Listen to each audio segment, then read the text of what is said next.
नमस्कार। Welcome to everyone in नेमचल छोटा classes. तो हम पढ़ रहे हैं lesson number third, metal and non metal. ये वेरी इंपॉर्टेंट है, लेसन है चैप्टर थर्ड, धातु एवं अधातु, मेटल एंड नॉन मेटल। तो मैंने इससे पहले जो वीडियो जो डाला था वो था आयनिक यौगिकों के गुण धर्म। तो आज हम यही पढ़ेंगे, क्योंकि उसके हम 2 पॉइंट पढ़ लिए थे और 2 पॉइंट्स उसके रह गए थे। ठीक है, तो क्या है आयनिक यौगिकों के गुण धर्म, वेरी इंपॉर्टेंट है। तो इसको इंग्लिश में क्या बोलते हैं, देखो, प्रॉपर्टीज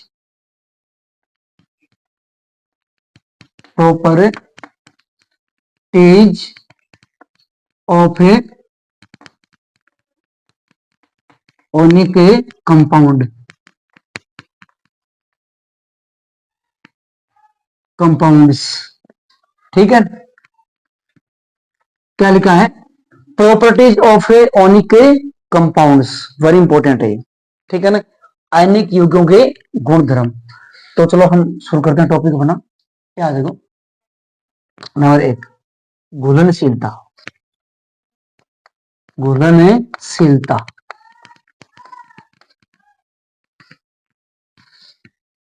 ठीक है। घुलनशीलता मतलब इसको इंग्लिश में बोलते हैं सोल्यूबिलिटी,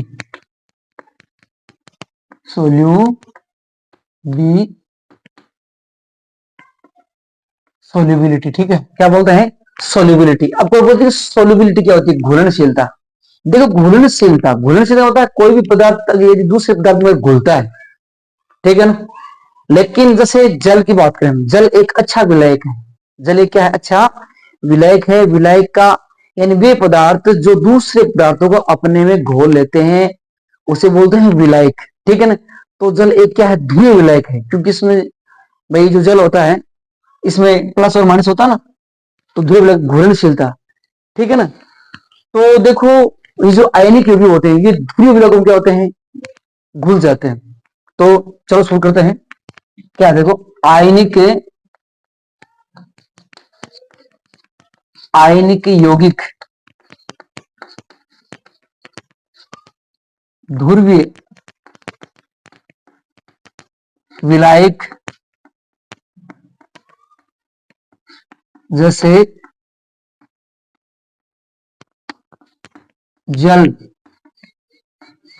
में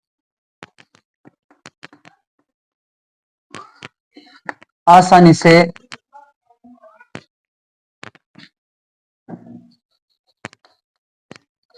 घुल जाते हैं।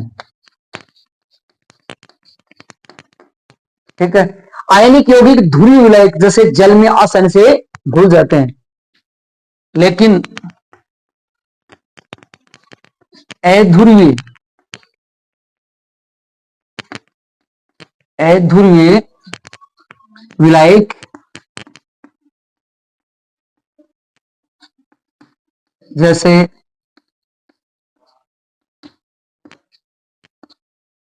केरोसिन,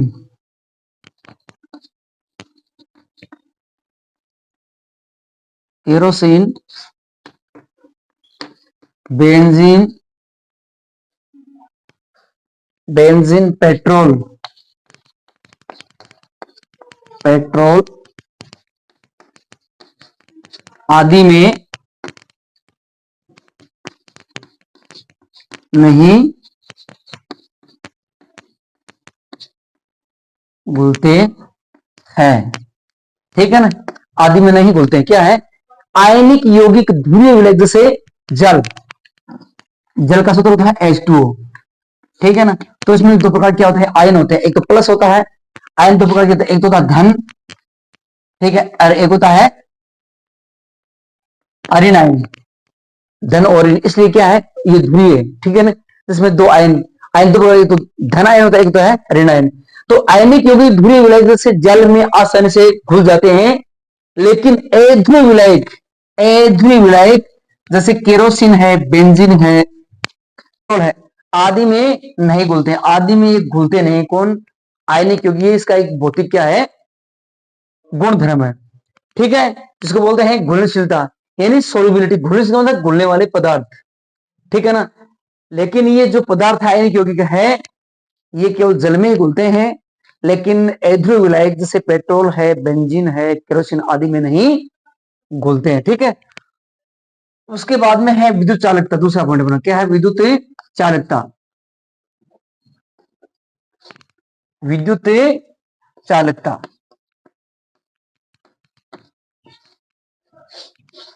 विद्युत, इसको बोलते हैं इंग्लिश में electrical connectivity. Connectivity, electrical connectivity. Connectivity का अर्थ होता है चालकता। ठीक है, और इलेक्ट्रिकल मतलब विद्युत, विद्युत चालकता। ठीक है ना, तो चलो शुरू कर देते हैं हम। टॉपिक है विद्युत, यानी विद्युत चालन होते नहीं होते हैं। देखो, आयनिक जो यौगिक होते हैं विद्युत का क्या करते हैं? चालन करते हैं, लेकिन ठोस अवस्था में विद्युत का चालन नहीं करते हैं। केवल गलित अवस्था में विद्युत का चालन करते हैं। ठोस अवस्था में चालन इसलिए करते हैं कि ठोस अवस्था में उसके आयन मुक्त नहीं होते हैं, जो विपरीत इलेक्ट्रॉन गति नहीं कर सकते हैं, जबकि गलित अवस्था में उसके आयन क्या होते हैं? मुक्त होते हैं, जो विपरीत इलेक्ट्रॉन क्या करते हैं? गति कर सकते हैं आसानी से। ठीक है ना, क्योंकि इसकी चालकता प्रदर्शित करने के लिए आयनों का मुक्त होना जरूरी है।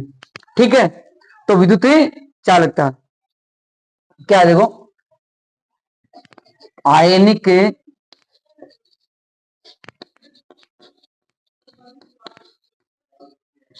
आयनिक यौगिक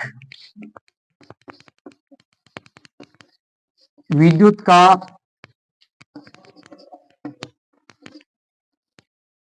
चालन करते हैं, चालन करते हैं,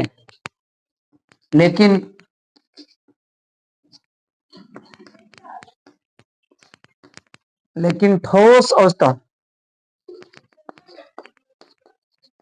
लेकिन ठोस अवस्था में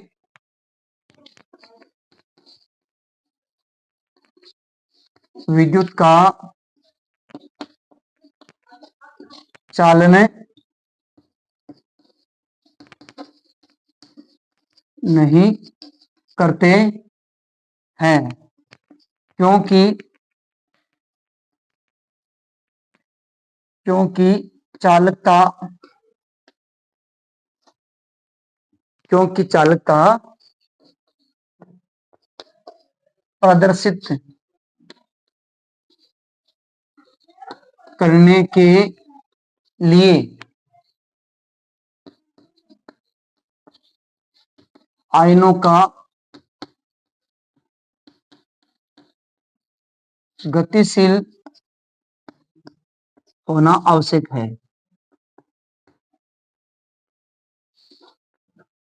आवश्यक है, क्या है?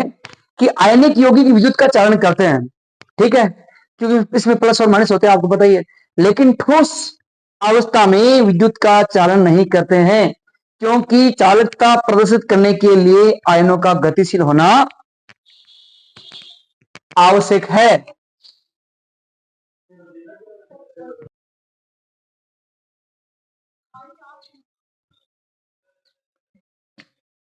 आगे, ठोस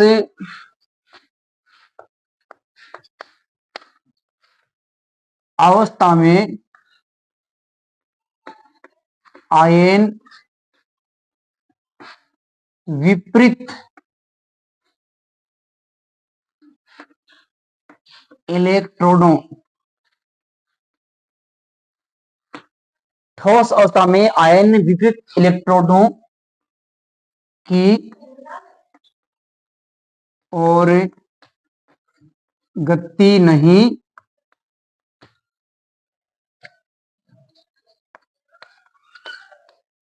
कर सकते हैं।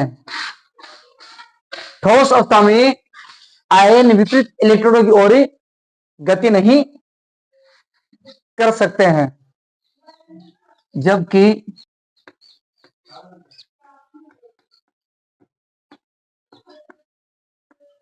गलित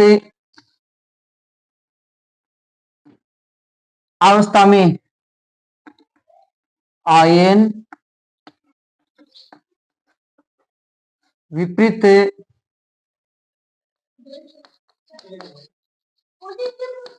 इलेक्ट्रॉनों की और आसानी से गति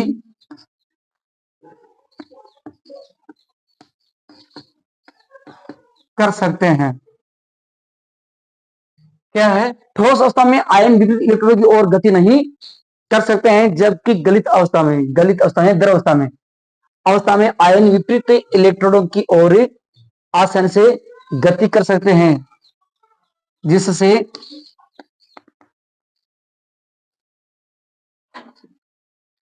ये विद्युत का चालन आसानी से कर सकते हैं, क्योंकि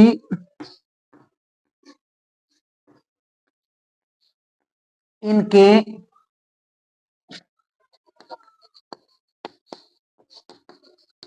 आयनों के मध्य उपस्थित मजबूत अंतर आयनिक बल गलित